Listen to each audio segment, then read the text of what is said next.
कहेंगे, हे मुनिवर नमोस्तु नमोस्तु नमोस्तु।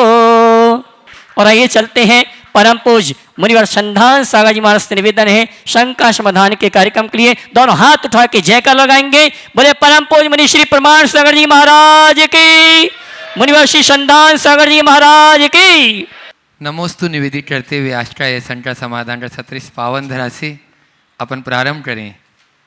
आप लोगों के प्रश्न लें उससे पूर्व आज जिनके ऑनलाइन प्रश्न आए हैं, ऐसे प्रश्नों में पूज्यवर गुवाहाटी से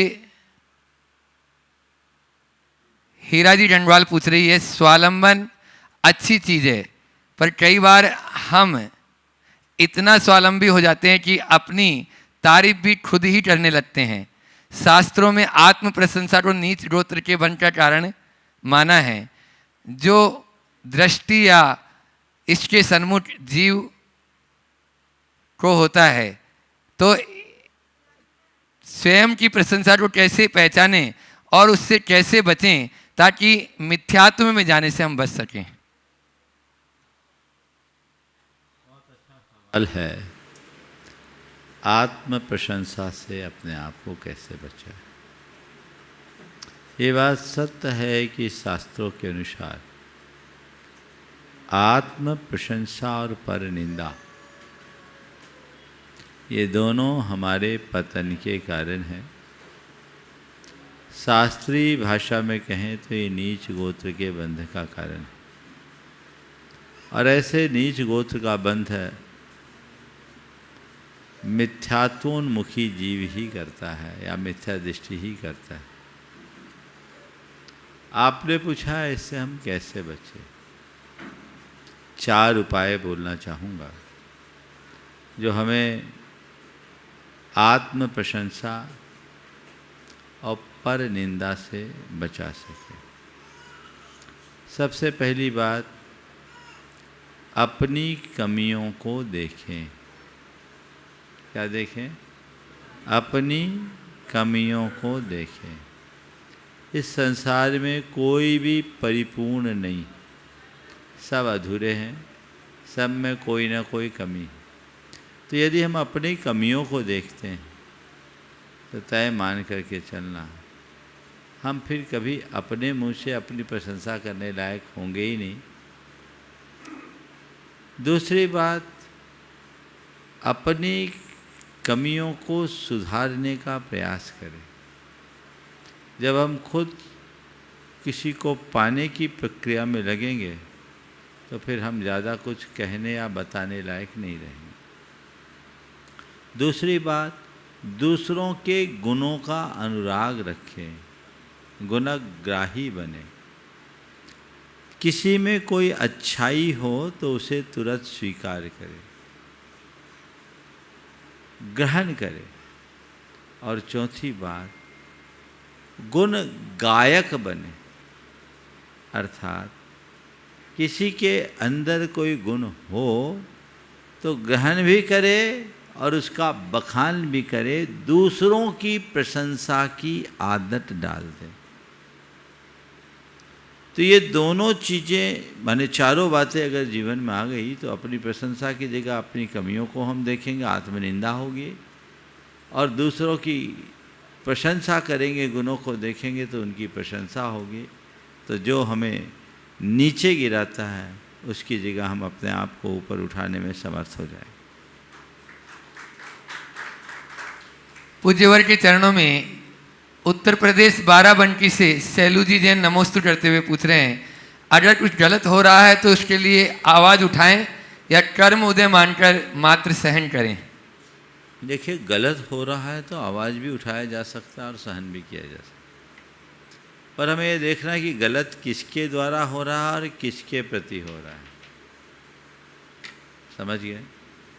अगर देश के प्रति, समाज के प्रति, धर्म के प्रति, परिवार के प्रति यानी समूह के प्रति गलत हो रहा है और गलत तत्वों के द्वारा हो रहा है तो हमें उसके विरुद्ध आवाज़ उठानी चाहिए। लेकिन आवाज़ उठाते समय हमें ये भी देखना चाहिए कि मेरे आवाज़ उठाने का परिणाम गलत ना हो और मेरी आवाज़ गलत ना हो, आवाज़ भी सही हो, सही तरीके से हो। और इसकी जगह यदि व्यक्तिगत रूप पर कुछ गलत हुआ, व्यक्तिगत जीवन में कुछ गलत हुआ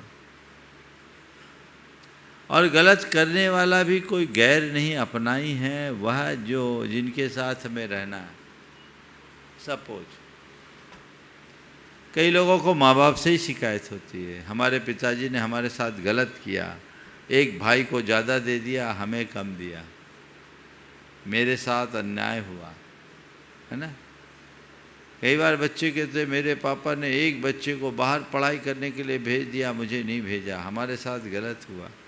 ये जो चीज़ें हैं जहाँ व्यक्ति अपनी योग्यता और पात्रता की अनदेखी करके जब दूसरों के ऊपर आरोप लगाता है, तो कई बार ऐसी बहुत सारी बातें हमें गलत प्रतीत होने लगती है जो गलत नहीं है।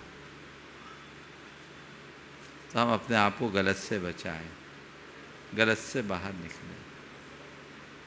तो अगर ऐसा व्यक्ति कोई अपना है और व्यक्तिगत है, तो उनका क्या आवाज़ उठाना, उसको कर्मोदय मानकर के स्वीकारना, फिर व्यापकता से देखना कि जिसे हम गलत मान रहे हकीकत में गलत है क्या। फिर यदि प्रतिकार भी करना है तो पहले तटस्थ भाव से देखो कि क्या इसका प्रतिकार संभव है। यदि संभावना दिखती है और परिणाम अच्छा निकलता है तो उस स्तर पर प्रयास करना चाहिए, लेकिन जब लगने लगे कि इसका कोई उपाय नहीं है तो सहज भाव से स्वीकार लेना ही सबसे बड़ी समझदारी। पूज्यवर के चरणों में अमरावती महाराष्ट्र से प्रकाश जी ठोले पूछ रहे हैं, पूज्यवर आजकल मंदिरों के जीर्णोद्धार होते हैं और उस पुराने मंदिर को ठंडा कर दिया जाता है, तो उस पुराने मंदिर का जो मटेरियल है, दरवाजे हैं, खिड़कियां हैं, गाटर आदि हैं, उनका क्या करें। क्योंकि लोग कहते हैं या प्रतिष्ठाचार्य आदि कहते हैं कि अब नए मंदिर में उसका उपयोग नहीं करना चाहिए। इस पर आपके विचार क्या हैं? आप हमारी शंका का समाधान करने का। जिन मंदिर का जीर्णोद्धार करना कई जगह जरूरी होता है, तो सबसे पहले तो मैं आपके सवाल में एक कड़ी जोड़ूं कि मंदिर के जीर्णोद्धार के क्रम में पुराने मंदिर को ठंडा करना चाहिए कि नहीं। कई लोगों को तो यही हजम नहीं होता है ना। तो भैया कोई चीज़ जर्जर हो गई तो उसे ठीक करना होगा। जैसे व्यक्ति की उम्र होती है वैसे इमारतों की भी उम्र होती है, भवनों की भी उम्र होती है, मंदिर की भी उम्र है। अगर वो जीर्ण शीर्ण है तो उसे तो गिराना ही पड़ेगा, तभी तो बना पाएंगे। अगर उसी में करेंगे तो स्थिति तो आज नहीं कल बिगड़ेगी। ओ कहीं का नाम न लो। तो चीज़ें तो है। महाराज मंदिर गिराना तो पाप, बिल्कुल पाप है। पर ये बताओ गिराना किस लिए? दो चार बातें कहूँगा। Destruction for destruction, destruction for destruction. दूसरा डिस्ट्रक्शन फॉर कंस्ट्रक्शन। तीसरा कंस्ट्रक्शन फॉर डिस्ट्रक्शन। और चौथा कंस्ट्रक्शन फॉर कंस्ट्रक्शन। 1 नंबर और 3 नंबर कतई उचित नहीं है। डिस्ट्रक्शन फॉर डिस्ट्रक्शन तो सर्वथा अनर्थकारी, वो कभी करना ही नहीं। और कंस्ट्रक्शन फॉर डिस्ट्रक्शन ये भी गड़बड़ है। ऐसा कोई निर्माण मत करो जो आपस में ही विध्वंस कर दे। सबसे उत्तम है कंस्ट्रक्शन फॉर कंस्ट्रक्शन, बाहर भी निर्माण भीतर भी निर्माण, जो हमें सब तरह से स्ट्रेंथ दे। लेकिन कई बार डिस्ट्रक्शन करना पड़ता, डिस्ट्रक्शन फॉर कंस्ट्रक्शन। एक जगह एक मंदिर का निर्माण होना था, रात भर लोगों ने पंचायत की और 2 सूत्री प्रस्ताव सर्वसम्मति से पारित हुआ। पहला प्रस्ताव, इस मंदिर का जीर्णोद्धार करना चाहिए, और दूसरा प्रस्ताव, चूँकि ये मंदिर प्राचीन है इसलिए इसकी प्राचीनता को सुरक्षित रखने के लिहाज से इसमें कोई नया सामान नहीं लगाना चाहिए, और जब तक इसका निर्माण ना हो जाए तब तक इसकी एक ईंट ना हिलाना चाहिए। बोलो क्या होगा? मंदिर बनेगा क्या? तो गिराना तो पड़ता है, उत्थापन विधि से वो सब चीज़ें होती। इसलिए कभी अगर इस तरह की कोई व्यवस्थाएं होती तो घबराना नहीं, और ये मत सोचना कि मैं मंदिर तोड़ रहा हूँ। मैं मंदिर तोड़ नहीं रहा हूँ, मंदिर को भव्य रूप प्रदान कर रहा हूँ। कुंडलपुर के जिनालय के जीर्णोद्धार का क्रम जब चल रहा था, पूरे देश में लोगों ने बवंडर खड़ा कर दिया, लेकिन उन सब का जवाब आज बड़े बाबा भव्य मंदिर में विराजने के बाद प्राप्त कर लिए। गुरुदेव की दूरदर्शिता कितनी बड़ी बात थी। अब दूसरी बात, जो मूल सवाल है, ये तो मैंने साथ में जोड़ दिया कि अभी फिर सवाल आएगा तो इसको भी ले लो। अब जब हम मंदिर को गिरा रहे हैं तो उसकी सामग्री का प्रयोग क्या करें? देखिए, नए निर्माण में पुराने सामग्री को नहीं लगाना चाहिए, लेकिन अब मंदिर में जो चीज़ें हैं उसको यहाँ वहाँ फेंक भी नहीं सकते, उन्हें फेंका भी नहीं जा सकता। जैसे हम जीर्ण शीर्ण जिनवानी को भी यदवा तदवा नहीं रखते, उनको आजकल रिसाइकिल बिन में दे दिया जाता है। और अब तो ऐसे शास्त्रों के अनुसार नदियों में डाल देने का विधान है, पर नदी में भी नहीं डाल सकते, सब प्रतिबंधित है, और नदियों को प्रदूषित करना भी अनुचित है। तो इसमें मैं 2 दृष्टियां देता हूँ। मंदिर का जो द्रव्य है वो देव द्रव्य है।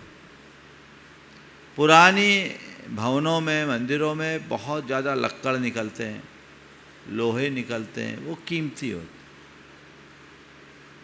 इनको यदि विक्रय करके सही जगह आप उस द्रव्य को मंदिर में लगा दें तो मेरी दृष्टि में बुराई नहीं है। एक जगह मंदिर का जीर्णोद्धार हो रहा था, सागवान के कड़ियाँ लगी हुई थी, इतना सागवान निकला कि उस पैसे से छत ढल गए, और मंदिर के लिए साधुओं के पाटे बन गए।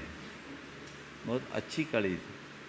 तो ये चीज़ें की जा सकती। दूसरा, आज के समय में जो मलबा है, मलबे को रिसाइकिल करने की प्रक्रिया बन गई कि इस मलबे को पीस कर इसी के ईंट बनाए जाने लगे। मुझे पता नहीं भोपाल में उसकी शुरुआत हुई कि नहीं हुई, लेकिन मेरी जानकारी में आप लोग इसकी जानकारी लो। तो मंदिरों के उस मलबे को इधर उधर न लगने दो, उसको रिसाइकिल करो, वापस मिट्टी बन जाए, मिट्टी की ईंट बन जाए, और वो ईंट किसी ऐसी तरह के अच्छे जिनालियों में लग जाए, इमारतों में लग जाए, तो पर्यावरण भी शुद्ध होगा और हम दोष से भी बच जाएंगे। जहाँ तहाँ फेंकना ठीक नहीं, कहीं भराव के लिए डालना भी ठीक नहीं, और नदी नालों में डालना तो अनुचित है ही। कोशिश करना चाहिए रिसाइकिल का, और इसे बढ़ावा देना चाहिए। मैंने सुना है कि कई जगह ऐसा हुआ है, अब मुझे पूरी जानकारी अभी नहीं है, लेकिन अभी कुछ दिन पहले ही मुझे जानकारी दी कि जो तोड़ने वाले होते हैं वही ले जाते हैं और उसको पीस करके पाउडर बना करके उससे ईंट आदि बनते हैं। जैसे आजकल पेवर ब्लॉक वगैरह बनते हैं ना, उसी तरीके से इसकी और डिटेल जानकारी लेनी चाहिए। और इस तरह की तकनीक यदि सफल है तो हम उसे प्रचारित करना चाहिए, ताकि जहाँ कहीं भी इस तरह की समस्याएं वो ठीक हो जाए। और यदि ये बात सफल है तो मंदिरों की बात तो जाने दीजिए, भवनों का मलबा भी इसी तरीके से प्रयोग में लेना चाहिए। हाँ, बेदी का क्या करें? देखिए, अब सवाल है बेदी को किसी मंदिर में दे सकते हैं क्या? देखो, शास्त्र के हिसाब से यदि जीर्ण है तो उपयोग के लायक नहीं, लेकिन व्यवस्थित है तो उसको हम जीर्ण तो कहेंगे नहीं। अब उसको तरीके से अगर निकाल कर उसको ठीक तरीके से उपयोग में लिया जाना संभव है तो इस पर विचार करना चाहिए। मैं अपनी मुहर तो नहीं लगाऊंगा, नहीं तो आप लोग मुझे ट्रैप करोगे कि महाराज पुराने के उपयोग का आपने आशीर्वाद दे दिया, लेकिन वो जीर्ण नहीं है, शिफ्टिंग है। जब हम प्राचीन जिन बिंब को एक स्थान से दूसरे स्थान में स्थानांतरित कर सकते हैं तो हमारे लिए वेदी भी तो वैसी पूज्य है। जिन प्रतिमा तद निलिया तदालिया तन निषद्ध का स्थानानि ते ताश्च तेच तानि च भवन्तु भव घात हेतु वो भव्याना। जिन प्रतिमा, जिन मंदिर तद निलिया तद निषद्ध का स्थानानि, जहाँ उनको विराजमान किया जाता वो स्थान, वेदी भी उसमें आ गई। ते ता तेश्च तानि च, जिन प्रतिमा तद निलिया तदालिया तद निषद्ध का स्थानानि। जिन प्रतिमा तद निलिया तदालिया, जिन मंदिर उनके पूरे भवन, तद निषद्ध का स्थानानि, जहाँ निषद्या निषिद्ध का आदि बने हुए हैं, वो सब हमारे लिए पूज्य है। तो अब इस पर गंभीर चिंतन का विषय है। व्यक्तिगत रूप से विचार करके करो। शास्त्रों में ये बात लिखा है कि प्राचीन सामग्री नहीं लगानी चाहिए, पर वो सामग्री माने मलवा है। अगर साबुत सलामत बेदी है तो उसको क्या हम मलवा कहेंगे? मलवा कैसे कहेंगे? तो ये विचारणीय है, समझ गए? अगर सलामत है तो इस पर विचार करना चाहिए। आज अपने बीच में नरेंद्र जी, वीणा जी झांझरी, जो छुल्लक आदर्श आचार्य जी महाराज के बहन बहनोई हैं, यहाँ पर उपस्थित हैं। टोडरमा से झूमरी तिले से जोरदार तालियों से उनका स्वागत अभिनंदन कर दें। मैं चाहूँगा वे प्रश्न भी कर लें। डोनाइटन ट्रस्टी भी, और उनके साथ में दिल्ली से विकास जी, ज्योति जी जैन, दोनों महाराज जी के चरणों में बारंबार नमन, और मंच पर विराजित सभी छुल्लक जी महाराज जी के चरणों में इच्छामी। हे गुरुवर, अभी कहीं ऐसा पढ़ा था कि इस ब्रह्मांड में इतनी शक्ति है कि आप जो कुछ भी विश करो वो विश पूरी हो जाती है, और इसको साइंस लॉ ऑफ मैनिफेस्टेशन कहता है। और जबकि हमारा शास्त्र ये बोलता है कि इच्छाएं कभी किसी की पूरी नहीं होती, तो हम अपनी इच्छा इस लॉ ऑफ मैनिफेस्टेशन के द्वारा, ऐसा क्या प्रक्रिया है जिसके द्वारा अपनी सारी इच्छाएं पूरी कर सकें? इसकी विधि ज़रा स्पष्ट बता दीजिए।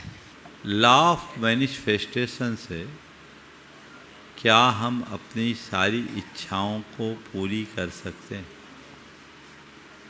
कर सकते हैं। मेरी बात को ध्यान से सुनना। कर सकते हैं यदि सच्चे अर्थों में हम अपनी इच्छाओं को घनीभूत करें। लॉ ऑफ मैनिफेस्टेशन ये नहीं कहता कि तुम जो चाहो वो मिल जाएगा। लॉ ऑफ मैनिफेस्टेशन ये कहता है कि तुम जो चाहो केवल उसे ही चाहो, केवल उसे ही चाहो, केवल उसे ही चाहो।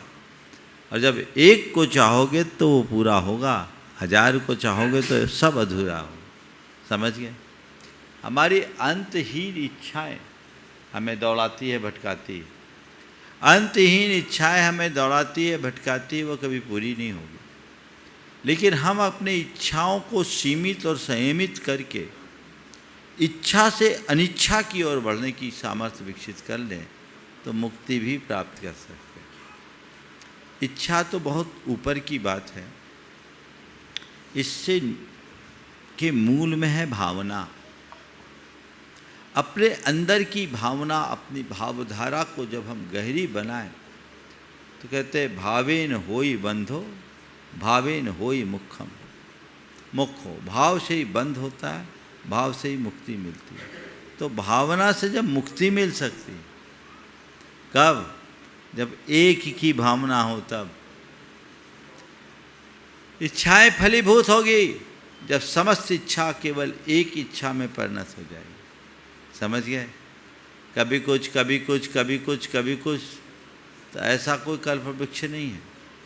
अब चलो, जो भी इच्छाएं पूरी होती यत्किंचित,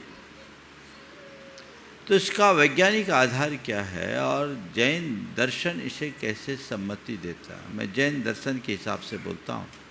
लॉ ऑफ अट्रैक्शन के सिद्धांत को लोग बोलते हैं, लॉ ऑफ मैनिफेस्टेशन तो बात की बात है, मूल में है लॉ ऑफ अट्रैक्शन। जैन दर्शन क्या कहता है? जैन दर्शन कहता है कि हम जैसा सोचते हैं, जैसा बोलते हैं, जैसा महसूस करते हैं, उसके निमित्त से हमारी आत्मा में वैसी प्रवृत्तियाँ होती। प्रवृत्तियाँ होने से हमारी आत्मा में वाइब्रेशन होता। उस वाइब्रेशन के कारण कर्म हमारी ओर अट्रैक्ट होते हैं, आकर्षित होते हैं, और वैसे कर्म हमारी आत्मा से बंध जाते हैं। और यही कर्म कालांतर में पककर फल देते हैं, अच्छा बुरा परिणाम देते हैं। इसे दूसरे शब्दों में कहें तो एक पूरा चक्र है। हमारे भाव से विचार बनते हैं, विचार हमारी वाणी में आते हैं, वाणी से हमारा व्यवहार होता है। तो भाव, विचार, वाणी और व्यवहार, इससे जो वाइब्रेशन होता है उससे कर्म के संस्कार आते हैं, और यही कर्म के संस्कार भाव बनते हैं। तो भाव से वाणी, वाणी से भाव से विचार, विचार से वाणी, और वाणी से व्यवहार का ये चक्र चलता रहता है। तो हम चीज़ों को कर्मों को अट्रैक्ट करते हैं। तो यदि हम कोई विशेष भाव कर रहे हैं तो उस तरह की वस्तुओं, चीज़ों को अपनी ओर आकर्षित किए। कर्म और नौकर्म दोनों एक परमाणुओं का समूह है जिनको हम अपने भावों के बल पर आकर्षित कर सकते हैं कुछ अंशों में, और हमारे अंदर उस तरह के शुभ कर्म का संचार हो जाता है। अंदर में आया हुआ ये शुभ कर्म हमारे जीवन को अनुकूल संयोग प्रदान करता है। तो कुछ अर्थ में हम कह सकते हैं निमित्त नैमित्तिक संबंध है कि जो हम चाहते हैं वैसा हमें मिल जाता है। ये भी तभी मिलेगा जब अंदर के वैसे संस्कार होंगे। तो हमें अपने भावों को ठीक करना चाहिए, और भावना का फल जरूर मिलता है, और यही भावना योग है। कल्पना ज्योति पूछा? हाँ ज्योति जी बोलो। पूज्य गुरुवर के चरणों में एवं पूज्य मनीषी संदान सागर जी के चरणों में मेरा और मेरे पूरे परिवार की तरफ से कोटिशः नमन। मंचासीन सभी छुल्लक जी महाराजों के चरणों में इच्छामि। गुरुवर बचपन में पढ़ा था, When wealth is lost, nothing is lost. When health is lost, something is lost. But when character is lost, everything is lost. But आज के परिवेश में ऐसा देखने को कम मिलता है, बल्कि कुछ इसका विपरीत ही दिखता है। तो गुरुवर, इसका दुष्परिणाम, दुष्प्रभाव क्या है और हम ऐसा देख ही क्यों? रहे तो हैं। आज के समय में लोगों ने अपने चरित्र बल को सबसे ज़्यादा गौण कर दिया। ये हमारी सोच की विकृति का परिणाम है, जो हमारे जीवन का मूल है, लोग उसे ही खो रहे। हमें चाहिए कि हम वापस अपनी स्थिरता लाएं और इससे बचें। नमोस्तु गुरुवर, नमोस्तु। अपने बीच में नासिक से कल्पना जी, पंकज जी पाटनी जो गजपंतारी ट्रस्टी भी हैं, और वहाँ नासिक की महिला मंडल की सेक्रेटरी भी है, अनेक पदों पर सुशोभित हैं। एक बार जोरदार तालियों से उनका स्वागत कर दें। कल्पना जी अपना प्रश्न करें। गुरुदेव के चरणों में त्रिबार नमोस्तु नमोस्तु नमोस्तु। संदान सागर गुरुदेव के चरणों में नमोस्तु। हे गुरुदेव, कहा जाता है कि मन जितना निर्मल हो उसका पुण्य उतना ही निर्मल होता है। हम रोज़ धर्म करते हैं, सेवा करते हैं, पूजा करते हैं, लेकिन कई बार हमारा भीतर का मन अशुद्ध रह जाता है, उसमें ईर्ष्या, द्वेष और मोह पलते ही रहते हैं। गुरुदेव, हम सच्चे अर्थ में अपने मन को निर्मल, शांत और पुण्यात्मा कैसे बनाएं, इसका मार्ग बताएं, और साथ ही साथ हम अपना पुण्य कैसे बढ़ाएं, और हम ऐसी कौन सी भावना बनाएं, ऐसा कौन सा पुण्य करें जिससे कि आपका आगमन महाराष्ट्र अंजनगिरी गशपंता की ओर हो। हमें मार्गदर्शन दे गुरुदेव। नमोस्तु देखो, नमोस्तु। आज जो आपने सवाल किया है, आज प्रातः काल के प्रवचन में मैंने इसका ही समाधान दिया। आज अपवित्रता से बचने की बात मैंने की, उसका स्वरूप, कारण, परिणाम और निवारण सब बताया। यदि आप उसे सुनेंगे, सुनिश्चित तौर पर आपको समाधान मिलेगा। वो हमारा प्रयास होना चाहिए। पुण्य को गाढ़ा बनाने के लिए क्या करना चाहिए? मैं तो कहता हूँ अपने जीवन को ही पुण्य बना लो, सब अपने आप गाढ़ा हो जाएगा। पापों का त्याग करें, अंतरंग से विशुद्धि को प्रगाढ़ बनाए। हृदय की विशुद्धि ही पुण्य भावों की वृद्धि का आधार है। पुण्य और कुछ नहीं है, भाव विशुद्धि का नाम ही पुण्य है। हम लोग क्रियाओं में पुण्य खोजते हैं, यथार्थ है पुण्य पूरी क्रियाओं में नहीं, पुण्य भावों में। क्रियाएं तो उन पुण्य भावों को जगाने का एक आधार है, जिनका आश्रय लेकर हम अपने पुण्य भावों की वृद्धि कर लेते हैं। लेकिन भाव के अभाव में सब व्यर्थ है। रहा सवाल आपकी भावना के फलीभूत होने का, मैं कहता हूँ जब तक आपकी भावना फलीभूत ना हो, भावना भाते रहें, आज नहीं कल जरूर सफल होंगे। एक बार बहन जी का प्रतिभा जी टोंडिया, श्रीमती नरेंद्र जी टोंडिया, उनका सम्मान भी कर देंगी वहीं पर ही, वहीं पर कर दो। अपने बीच में गजपंता से ट्रस्टी के रूप में। और यहाँ परम पूज्य मुनिद्वय के चरणों में बारंबार नमोस्तु नमोस्तु नमोस्तु। महाराज जी, मेरा प्रश्न यह है कि शहरों में आजकल हम देखते हैं कि बड़े शहरों में जो प्रोग्राम होते हैं तो उन प्रोग्रामों में भोजन का भी प्रबंध किया जाता है। उन भोजनों में महाराज जी छना हुआ पानी ना हो करके बॉटल यूज़ आजकल देखा जाता है, प्रायः बॉटल का पानी या कैंपर का पानी यूज़ किया जाता है। तो महाराज जी ये कहाँ तक उचित है? मार्गदर्शन। भैया मैं क्या बोलूँ तुम्हें, हर जगह तुम जो पीते वही पिलाते हो, जो खाते वही खिलाते हो, मैं क्या बोलूँ? क्योंकि महाराज जी खाना तुम्हारा, खिलाना तुम्हारा, हम तो बोलते हैं व्रतियों जैसा करो। अब सबसे बड़ी बात यह है कि भोजन करा और बाद में गड़बड़ हो जाए तो और लेने के देने हो जाए। तो आज के समय में इस विषय में मुझसे कुछ मत कहलवा। चलिए राकेश। नमोस्तु महाराज जी, नमोस्तु नमोस्तु। राकेश। हाँ, राकेश जी अपने बीच में चांदीवाल आगरा से वे अपना प्रश्न करें। और नमोस्तु भगवान, नमोस्तु भगवान। मैं आज 67 साल का हो गया और अपने जीवन में एक बहुत बड़ा लक्ष्य पूरा करना है मेरे को। तो आगे का जीवन कैसे जिया जाए जिससे ये लक्ष्य भी पूरा हो जाए और जीवन भी अच्छा से निकल जाए। देखो, बहुभाग तो चला गया, ब्याज बचा है, अब इसे संभालने का यत्न करना है। पहला लक्ष्य है, जो अपनी जिम्मेदारियां उसे धीरे धीरे आप समेट लो, अब समय आ गया। एक बड़ी जिम्मेदारी पारमार्थिक ले रखी, इसे जल्दी पूरी करो और एक ही लक्ष्य बनाओ, निर्वृत्ति का। निर्वृत्ति के लक्ष्य के बिना उत्थान नहीं, ये प्रयास है।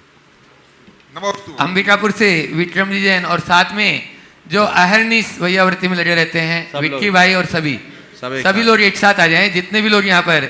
नमोस्तु महाराज श्री। महाराज श्री, मैं बहुत दिनों बाद फिर आया महाराज श्री आपके चरणों में, मुझे बहुत अच्छा लगता है। हर महीने आना और दर्शन करना, ये कुछ अलग ही एहसास है। और आज थोड़ा सा हाइपोथेटिकल सवाल पूछना चाहता हूँ महाराज श्री। जैसे कि अध्यात्म होता है जो कि चलता है भक्ति और समर्पण पे, और विज्ञान होता है तर्क और कैलकुलेशंस पे चलता है।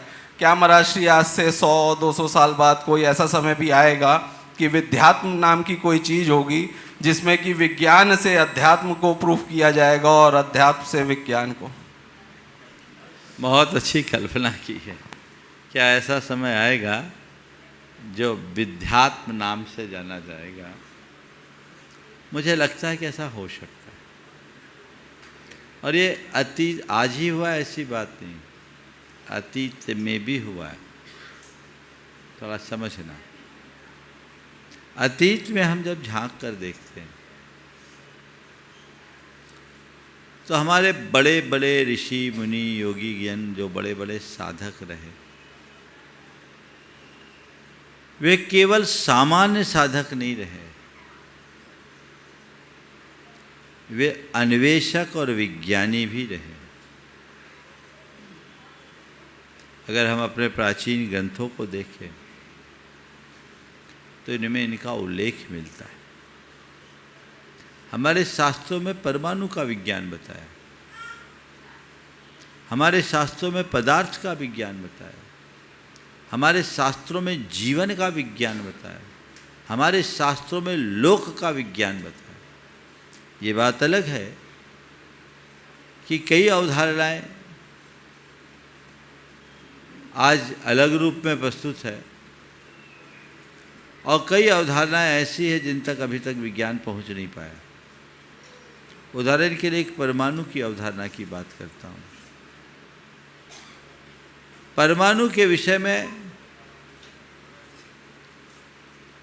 हम डाल्टन के परमाणुवाद से लेकर आज तक देखें तो बुशारो बोसोन जो बोसोलॉजी हुई ना, बोसोन था ना लास्ट गॉड पार्टिकल वाले बोसोन, डाल्टन से बोसोन तक परमाणु की अवधारणा में कितना परिवर्तन हो गया।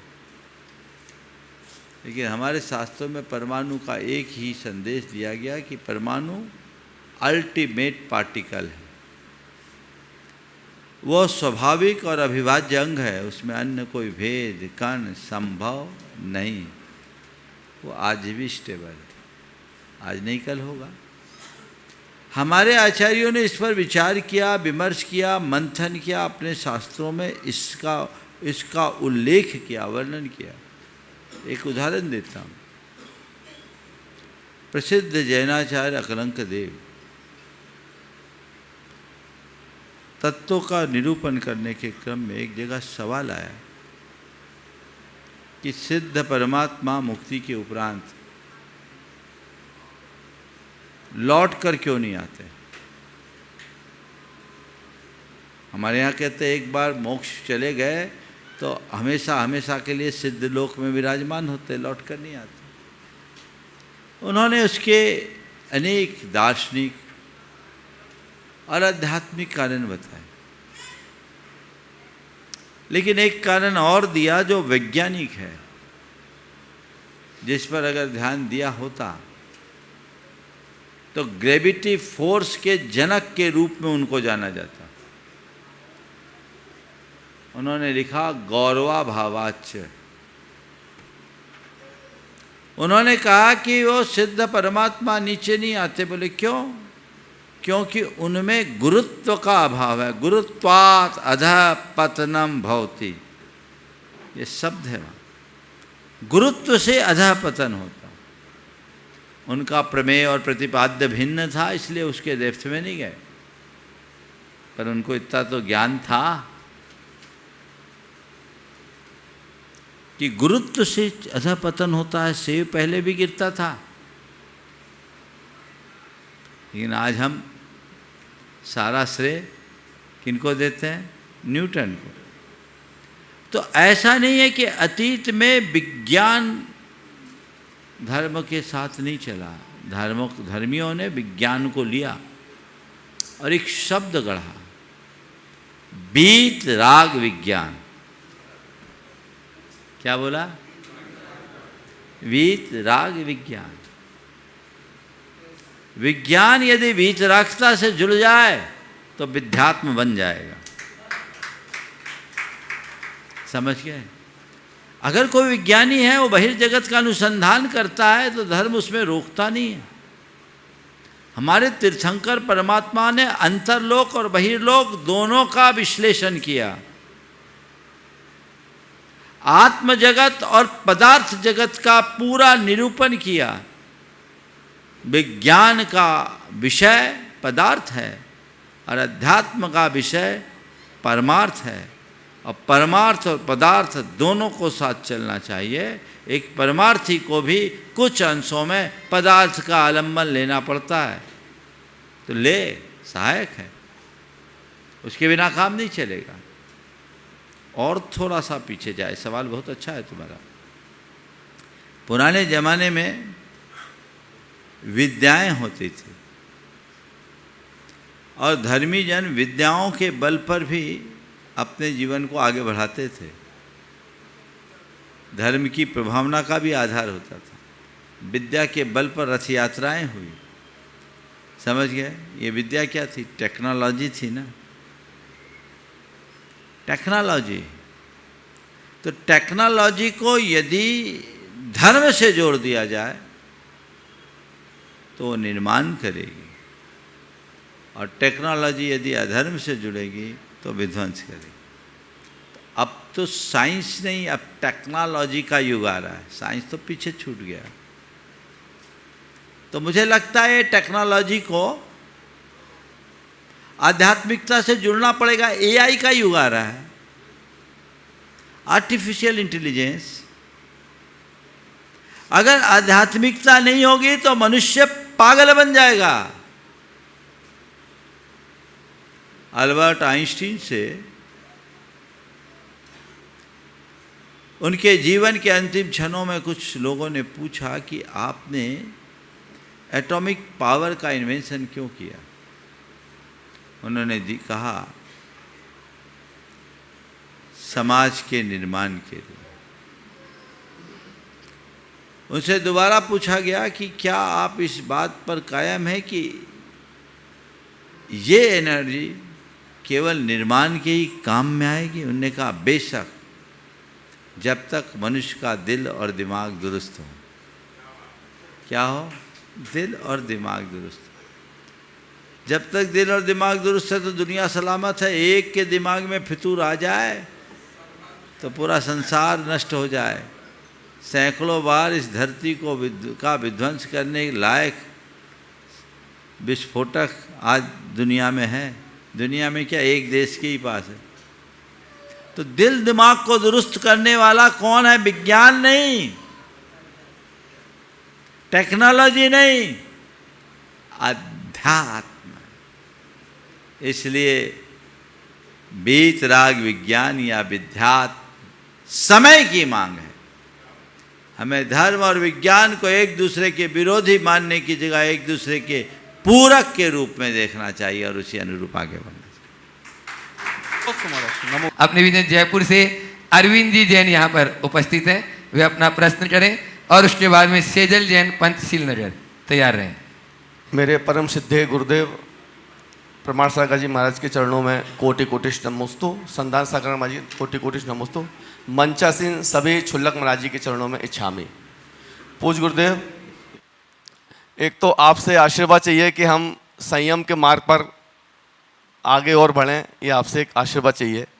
और एक प्रश्न ये है गुरुदेव कि दुनिया में आज के समय में हार्ट अटैक बहुत ज़्यादा बढ़ते जा रहे हैं, जिसको साइलेंट किलर बोलते हैं। अभी एक शोध हुआ है डेनमार्क की एजेंसी ने कि हृदय को चपेट में लेने वाली एक खतरनाक बीमारी है जिसको एट्रियल फिब्रिलेशन बोलते हैं। क्या? Atrial fibrillation. दुनिया की बड़ी आबादी का हिस्सा इससे ग्रसित हो सकती है, मतलब। तो इसमें गुरुदेव मेरा पूछना है कि एट्रियल फिब्रिलेशन में ये इलेक्ट्रिक संकेत जो होते हैं वो गड़बड़ा जाते हैं बॉडी में। तो हमारा प्रश्न ये है कि ये जो साइलेंट अटैक जो आजकल कम उम्र में भी बच्चों को सबको देखने को मिल रहा है, इससे हम लोग महाराज जी कैसे अपने जीवन शैली पे या अपने लाइफ स्टाइल में कैसे कर सकते हैं जिससे कि हमारे जीवन में इस तरह की परेशानी से सामना न करना पड़े? ये बहुत महाराज जी आज की डेट में बहुत बढ़ता जा रहा है। ये देखिए, ये प्रश्न बड़ा गंभीर और अभी अध्ययन का विषय। अभी तक वैज्ञानिकों को ये बात समझ में नहीं आई है कि इसकी मूलभूत वजह क्या है। इसका संबंध लाइफ स्टाइल से है ये भी नहीं कहा जा सकता, क्योंकि बहुत सारे ऐसे लोग भी हैं जो नियमित दिनचर्या के धनी रहे, वे लोग भी असमय में गए। तभी इस पर अध्ययन और अनुसंधान होना चाहिए। लेकिन मैं ये कहना चाहूँगा, चाहे हमारे जीवन का चक्र कैसा भी हो, जीवन शैली अच्छी होनी चाहिए। जीवन शैली अच्छी होनी चाहिए। साइलेंट किलिंग तो बहुत थोड़े लोगों में है, पर जीते जी मुर्दे जैसा जीवन जीने वाले लोग बहुत हैं। वो अपने जीवन शैली में बदलाव लाए। उनको देखिए कितने प्रकार की बीमारियां लोगों को जकड़ रही है, जिससे न जी पा रहे न मर पा रहे। जिसका संबंध लाइफ स्टाइल से है, उन बीमारियों को ठीक करने के लिए तो आपको लाइफ स्टाइल सुधारनी ही चाहिए। अपने आहार विहार में आपको पूर्ण ध्यान रखने की जरूरत है। युक्ताहार विहार, ये एक शब्द हम सबके लिए दिया गया है। यदि लोग उसका अनुपालन करें तो सुनिश्चित तौर पर उसका सुपरिणाम आएगा। हमें उसके लिए प्रयास करना चाहिए। ठीक, आप पहले डॉक्टर विमल जी। हाँ, डॉक्टर विमल जी अपना प्रश्न करें। नमोस्तु स्वामी, नमोस्तु। हाँ, वहीं पर सम्मान करते हैं महावीर जी सिंगड़ी और राजेश जी, आप दोनों चलिए। आजकल जो जमाने में आग लगी हुई है और उन समस्याओं से भी, ज्वलन समस्याओं से भी जानते हुए भी उसके बारे में हम कोई ठोस उपचार नहीं कर पा रहे हैं, जिसमें सामाजिक समस्याओं के मामले में बेटियां हमारी समाज के बाहर जा रही हैं और जिनकी शादियां हो गई हैं उनके तलाक के केस भी बढ़ते जा रहे हैं। समाज के पास इसका कोई ठोस चिंतन भी नहीं है, ना कोई उपाय है। महाराज जी, इस समय संबंध में आपके हमें अपेक्षा है उचित निर्देश। देखिए, आप पहले तो मैं चाहूँगा डॉक्टर विमल जी का जोरदार अभिनंदन कर दें, सपत्नी। और ये हमारे समाज के वयोवृद्ध हैं, लेकिन बहुत अच्छे सुचिंतक, और समाज को आगे बढ़ाने में इनकी बहुत महती भूमिका रही। आपने जो मुद्दा उठाया है वो बहुत गंभीर और विचारणीय, लेकिन मैंने इस विषय में अनेक बार प्रकाश डाला है। एक बार के उत्तर से काम नहीं चलेगा, हमें इसकी जड़ में जाना होगा। बच्चों का माइंडसेट हमें प्रारंभ से ही ठीक करना चाहिए। हम लोग बहुत देर में बच्चों को इन बातों के बारे में बताना चाहते हैं। हमें शुरू से ही उन्हें हाथ में लेना चाहिए। जीवन की मर्यादा और सीमा का बोध कराना चाहिए। मर्यादा में जाति मर्यादा, कुल मर्यादा, धर्म मर्यादा को भी जोड़ करके चलना चाहिए। औचित्य का बोध कराना चाहिए। जीवन साथी की भूमिका को तथ्यात्मक तरीके से समझाने की कोशिश करनी चाहिए। और ये समझाना चाहिए कि विवाह दो व्यक्तियों का बंधन नहीं है, विवाह दो परिवारों के बीच होता है जी। और इसका जो परिणाम है उसे हमें तथ्यात्मक ढंग से प्रस्तुत करना चाहिए। यदि ऐसा हम कुछ करते हैं तो इस तरह की समस्याएं ठीक हो सकती हैं। नमस्ते सर। हाँ, अशोक जी। सेजल जी अपना प्रश्न करें और उसके बाद डॉक्टर अशोक जी जेतावत उदयपुर से अपने बीच में है, और साथ में रहेंगे डॉक्टर महावीर जी लिखमावत भिंडर से। जय मुनिराजों के चरणों में कोटि कोटि नमोस्तु। महाराज श्री, मेरा प्रश्न यह है, आप beautiful dress can change your personality, but beautiful behaviour can change your life. महाराज जी, इसे हम अपनी लाइफ से कैसे मैच करें? हम अपने बिहेवियर में ऐसा बदलाव कैसे लाएं कि हम सबकी गुड बुक्स में रह सकें? कृपया शंका का समाधान कीजिए। एक आध दो दिन रुक जाओ, पूरा प्रवचन ही कर देंगे। महाराज श्री, मेरा दूसरा प्रश्न यह है कि गर्मी बहुत तेज पड़ रही है, तो हम जब सुबह आहार से आते हैं तो सबके बहुत पैर जलते हैं, तो क्या हम सोले की चप्पल नहीं पहन सकते? अब महाराज को क्या पहनाओगे? गर्मी देखकर सोले के चप्पल को याद करने की जगह महाराजों के चरणों को देखकर पुरुषार्थ करो कि महाराज जी जैसे चल सकते हैं हम भी चल सकते हैं। क्या होगा, थोड़ा होगा सो होगा, बर्दाश्त करो। सोले के चप्पल तो उचित नहीं है। कदाचित यदि ऐसी दिक्कत है तो छाया में खड़े हो जाओ पड़गान वालों। एक व्यवस्था ऐसी बना दो ना भाई, झमेला ही खत्म, पड़गान ही वहीं कराओ। हम लोग जाए, इतने लोगों को क्यों परेशान करो। हाँ, कल से वैसे ही करोगे। बस जो दूर वाले हैं वो यहाँ आएंगे, बाकी कैंपस वाले अपने ठिकाने हैं, समाधान हो गया। चलिए कैसा आवाज है? अपने बीच में डॉक्टर अशोक जी जेतावत उदयपुर से coordinator international forum of Jain Jainism, इसके बाद उनके साथ में ही महावीर जी लिखमावत भी साथ में रहेंगे। कल से छात्रावास के सामने छाया में खड़े होंगे, बढ़िया, प्रांगण में भी कर सकते हैं। हो गया। ओम नमोस्तु गुरुदेव। आज मेरा प्रश्न ये है, मैं आपके माध्यम से एक मैसेज समाज को देना चाहता हूँ कि समाज के, हमारे जैन समाज के जितने भी रिसोर्सफुल और जो सक्षम लोग हैं वो आपस में एक दूसरे के साथ कोलैबोरेशन करके ऐसा क्या काम करें कि वो जैन एजुकेशन में विश्व स्तरीय कुछ इंस्टीट्यूशंस या उच्च शिक्षा के लिए कुछ संस्थाएं खड़ी कर सके। ये एक मेरा पहला प्रश्न है। और आचार्य से एक छोटा सा प्रश्न है। हाँ। कि ये मेरा पर्सनल प्रश्न है कि जब भी मैं मंदिर में दर्शन करता हूँ तो जब दर्शन करता हूँ तो कंसंट्रेशन में, जब कई सारी मूर्तियाँ होती तो कंसंट्रेशन में कहीं विघ्न, तो ऐसा क्या करे कि फोकस एक पे ही रहे या?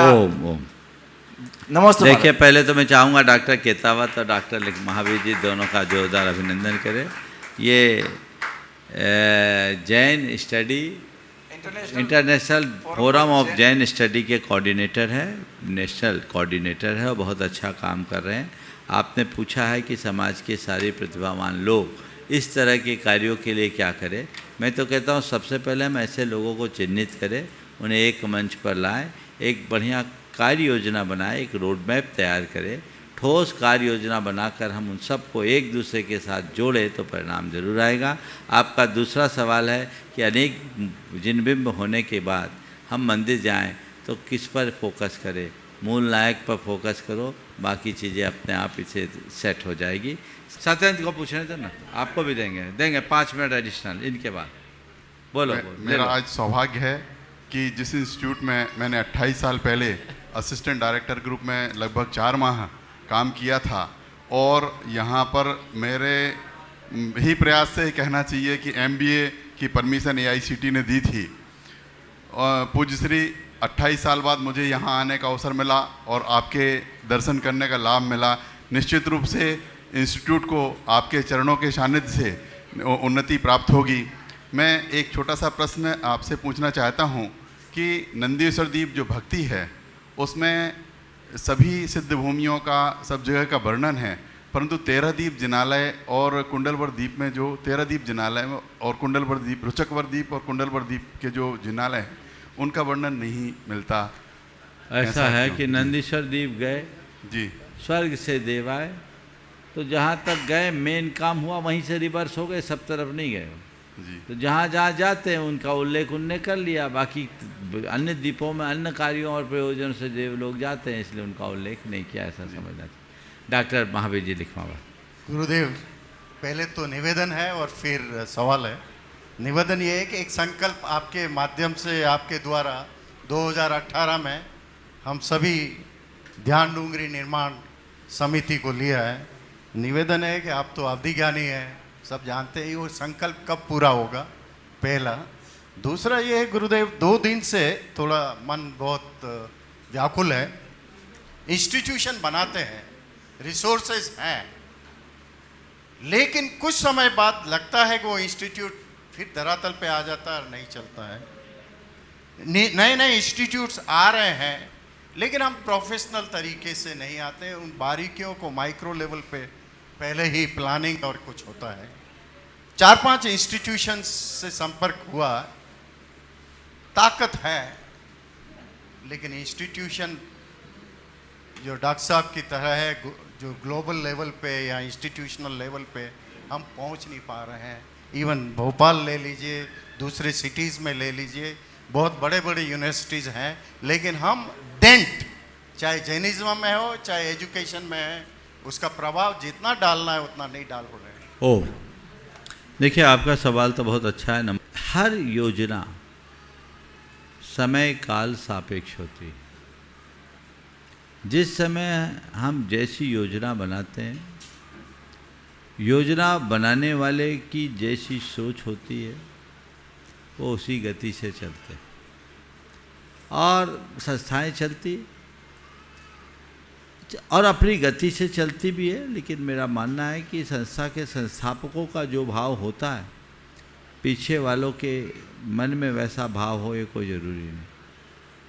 लेकिन पुराने सब अनुभवों को ध्यान में रखते हुए अब हम जो कुछ भी योजनाएं बनाएं उन्हें इस तरीके से बनाना चाहिए कि आने वाले 100 साल तक वो चल सके, सुविचारित सुचिंतित उनका रोड मैप बना। मेरा काम करने का तरीका कुछ ऐसा ही, आपने भी इतने दिनों में देखा हो। ठोस कार्य योजना बनाए बिना किसी कार्य की शुरुआत नहीं करना चाहिए। कार्यकर्ताओं में पूरा डेडिकेशन होना चाहिए, डिवोशन होना चाहिए, डिटर्मिनेशन भी होना चाहिए। उन्हें चिन्हित करके ही अवसर देना चाहिए। और अगर अच्छी सोच वाले लोग सही मार्गदर्शन में काम करने में जुट जाएं तो कठिनाई नहीं होती। और आज के इस दौर को तो मैं एक स्वर्ण युग के रूप में देखता हूँ। आज हमारे पास बहुत अवसर है, हम टेक्नोलॉजी का प्रयोग करके अपनी चीज़ों को बहुत आगे ले जा सकते हैं और उन्हें संरक्षित भी कर सकते हैं। तो हम चीज़ों को आज से ही उनका पूर्व प्राक्कलन करें और प्राक्कलन करके हम उसे योजनाबद्ध तरीके से शुरू करें। परिणाम आएगा। आप लोग जो सोच रहे हैं, मुझे लगता है अगर हम अच्छे मन से कोई काम करें तो उसका परिणाम निश्चित है। नमोस्तु। बोलिए परम पूज्य आचार्य गुरुवर श्री विद्यासागर जी महाराज जी की